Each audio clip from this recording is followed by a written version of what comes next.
حبايبي ازيكم عاملين ايه؟ كل سنه وانتم طيبين وبخير دايما يا رب. لو نفسكم بقى تعملوا كده بسكوت العيد ويطلع معاكم احلى بسكوت واحلى كمامين بتاع المحلات، يبقى لازم تجربوا وصفه النهارده.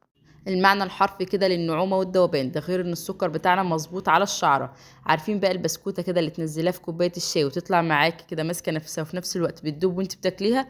هو بسكوت النهارده، بسكوت الزبده الفاخر. هنعمله النهارده بمقادير مظبوطه جدا، وان شاء الله يطلع معاكي ناجح من اول مره. وهقول لك كمان على طريقه التسويه اللي تخليه يطلع معاكي واخد لون حلو جدا بره زي جوه. فيلا بينا نسمي الله ونصلي على الرسول. بس لو لسه اول مره تتابعيني يا ريت ما تنسيش تعملي لايك واشتراك للقناه عشان يوصلك كل جديد معانا باذن الله. فيلا بينا نبدا كده في الوصفه بتاعتنا. معايا هنا الزبده بتاعتي، معايا 650 جرام من الزبده. ولا يعني ما تستغربيش من كميه الزبده، هو اسمه اصلا بسكوت زبده.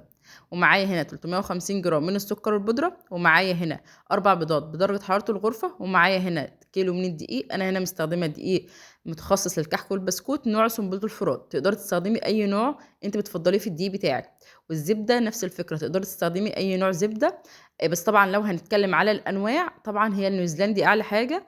عايزه بقى تستخدمي فرن او جنه، انت بقى بحسب امكانياتك. انا جبت هنا بولت العجان، نزلت هنا بالزبده ونزلت عليها معلقه كده من السمنه البلدي عشان بتديني تيست حلو قوي. ونزلت عليهم بالسكر والبودره اللي هو 350. طبعا اهم حاجه نكون ناخلين السكر بتاعنا كويس جدا. تقدري طبعا تستخدمي المضرب الكهرباء، بس طبعا مش هنقدر نعمل الخطوه دي على ايدينا.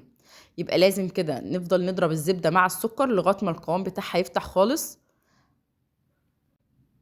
وكل شويه كده انا بوقف العجان وبنزل الجوانب بتاعتها. شايفين لون الزبده كل شويه بيفتح معايا، تحس ان هو بقى لون كريمي خالص.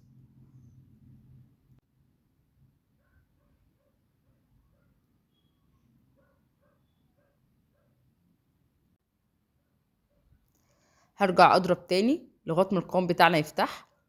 ومعايا هنا 4 بيضات. طبعا لازم البيض بتاعنا يكون بدرجه حراره الغرفه، يعني قبل ما تشتغلي تكوني مطلعه البيض بتاعك قبلها بساعه او ساعتين. والزبده نفس الكلام، لو انت حاطه الزبده بتاعتك في التلاجة قبل ما تشتغلي فيها، مثلا لو هتشتغلي الصبح تطلعيها من بالليل عشان تكون طريه معاك وتقدري تشتغلي فيها. انا هنا البيض طبعا ما ينفعش انزل بالبيض كله مره واحده، انا هضيف هنا معلقه كده من الفانيليا. لازم على اول سرعه خالص، يعني بهدي السرعه الاول على اول درجه. وبنزل كده بالبيض بيضه بيضه. بنزل بقى بالبيض كده بيضه بيضه لغايه ما بخلص كل الكميه اللي معايا، طبعا على سرعه هاديه جدا.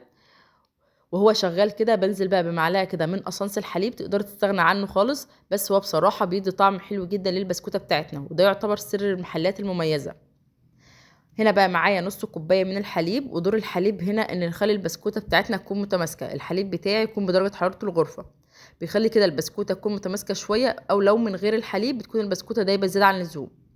هنا الخليط بتاعي بقى جاهز. جبت هنا الدقيق بتاعي، انا نخله كيلو من الدقيق.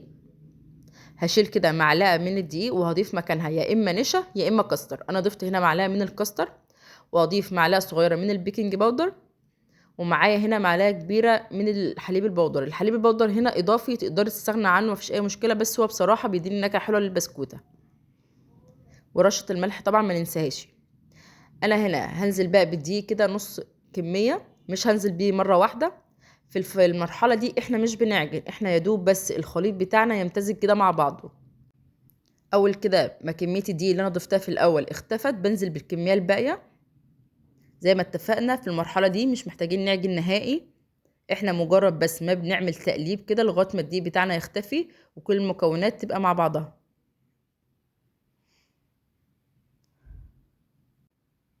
ده يكون شكل الخليط بتاعنا.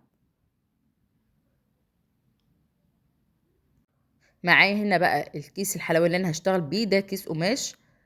ومعايا هنا القمع اللي انا هستخدمه، ده القمع الكبير اسمه 3D. وده القمع الصغير ده كان متوفر عندي، بس انا بصراحه حبيت المره دي استخدم الكبير، وحسيته شكله حلو جدا في التشكيل بصراحه. انا هنا بحط الكميه في الكيس الحلواني اللي انا بستخدمه، وببدا بقى ايه اشكلها. الصاج بتاعي طبعا مش مدهون اي ماده دهنيه نهائي. لازم اسيب مسافه طبعا بين بسكوته والتانية، علشان طبعا احنا حاطين بيكنج باودر، فطبيعي البسكوت بتاعنا هيفرش شويه. انا هخلص كل الكميه اللي معايا واملى الصيجان بتاعتي. بالنسبه بقى لو انت عايزه تعملي البسكوت ده بريحه البرتقال، فهقولك نص كوبايه الحليب اللي احنا ضفناها بنشيلها خالص ونحط مكانها نص كوبايه من عصير البرتقال. طب لو عايزاه بالنشادر بجيب ربع كوبايه من النشادر وبدوبها في نص كوبايه الحليب وبنزل بيها، يبقى كده معانا بسكوت النشادر. انا هنا حبيت اعمل شكل كده زجزاج شويه، حبيت اغير بس مش اكتر، وبصراحه الشكل بتاعه كان تحفه جدا. انا بمشي التيب كده وبضغط تطلع معانا البسكوته سلسه جدا. اول طبعا ما بخلص كل الكميه اللي معايا بشغل الفرن بتاعي على درجه حراره 180. انا هنا كنت خلصت بيض كل السجار اللي معايا، ما شاء الله بتديني كميه حلوه جدا.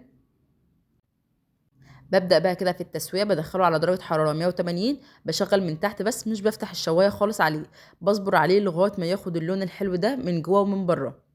البسكوته ما شاء الله حلوه جدا وخفيفه وفي نفس الوقت متماسكه كده وماسكه نفسها. ان شاء الله الوصفه دي هتعجبكم جدا واتمنى تجربوها وان شاء الله تنال اعجابكم. تعالوا نشوف بقى البسكوته كده من جوه شكلها عامل ازاي. شايفين شكلها ولونها ما شاء الله خطيره بجد. متاكده ان دي هتكون احلى وصفه بسكوت بالزبده هتجربيها.